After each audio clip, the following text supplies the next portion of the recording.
అందరికీ నమస్కారం అమ్మ. ఈరోజు మనం తెలుసుకుంటున్న అంశం ఏంటంటే ఎస్ఏ 2 సెమెటివ్ అసైన్మెంట్ 2 6th క్లాస్కి సంబంధించిన మోడల్ క్వశ్చన్ పేపర్ చూద్దాం. మొదటిగా 20 బిట్స్ ఇస్తారు. ఒక్కొక్క దానికి 2 మార్క్స్, అట్లా 40 మార్క్స్ దీంట్లోనే వస్తాయి.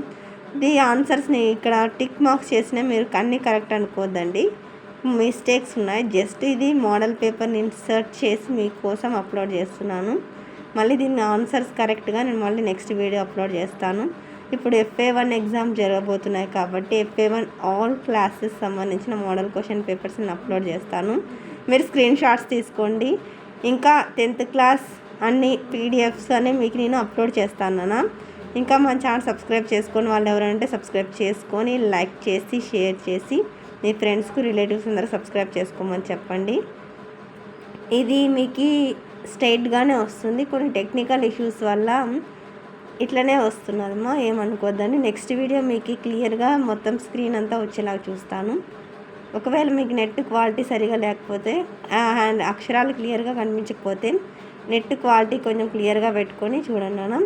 ఇంకా మన ఛానల్ సబ్స్క్రైబ్ చేసుకొని వాళ్ళు ఎవరంటే సబ్స్క్రైబ్ చేసుకొని లైక్ చేసి షేర్ చేసి మీ ఫ్రెండ్స్కి రిలేటివ్స్ అందరూ సబ్స్క్రైబ్ చేసుకోమని చెప్పండి.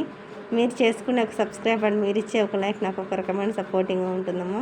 తర్వాత సెక్షన్ B వచ్చేసి జతపరిచేటివి ఇచ్చినారు, తర్వాత విభక్తులు ఇచ్చినారు, తర్వాత సొంత వాక్యాలు ఇచ్చినారు, తర్వాత భాషా భాగాలు ఇచ్చినారు, తర్వాత కథకు సంబంధించిన వాక్యాలు కింద తారుమారుగా ఇవ్వబడ్డాయి, వాటిని సరిచేసి రాయండి.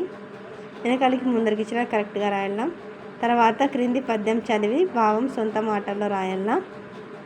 తర్వాత సెక్షన్ C 27, దీంట్లో 2 ఇచ్చినారు ప్రశ్నలు, దాంట్లో ఒకటి రాయాల. ఒకటి మీ ప్రశ్నాపత్రంలో క్రింది ప్రశ్నలకు 8 నుండి 10 వాక్యాల్లో సమాధానాలు రాయండి. ఏదో ఒకటి రాయాలి, అర్థమవుతుందా? తర్వాత నెక్స్ట్ దీంట్లో ఒకటి రాయాల, దీంట్లో 27లో ఒకటి రాయాలి, 28లో ఒకటి రాయాల. ఒక్కొక్క దానికి 8 మార్కులు, అట్లా మొత్తం 16 మార్కులు. 27లో ఒకటి ఖచ్చితంగా రాయాల. అలాగే ఇక్కడ చూడండి, ఎంత మంచి వారమ్మ పాఠంలో యానాదుల గురించి తెలుసుకున్నాం. వారిని చూసి మనం ఎందుకు గర్వపడాలో మీ సొంత మాటల్లో రాయండి, అదన్నా రాయాల. లేకపోతే ఆంధ్ర రాష్ట్ర అవతరణలో పొట్టి శ్రీరాములు గారి త్యాగం గురించి సొంత మాటల్లో రాయండి, ఇదన్నా రెండిట్లో ఏదో ఒకటి రాయాల. అలాగే 28లో కూడా అంతే. సమయస్ఫూర్తి కథలో పిల్లి ఎలుక మాటల సంభాషణ రాయండి, ఇదన్నా రాయండి. లేకపోతే మీ బంధువుల ఇంట్లో మీరు చూసిన పిల్లల కేరింతలు, ఆటలు, చిన్న చిన్న తగువుల గురించి మిత్రునికి లేఖ రాయండి.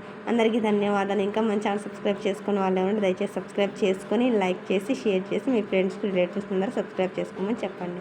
మా ఛానల్ సబ్స్క్రైబ్ చేసుకొని సపోర్ట్ చేస్తున్న వాళ్ళందరికీ పేరు పేరున ప్రత్యేకమైన అందరికీ మరొకసారి ధన్యవాదాలు.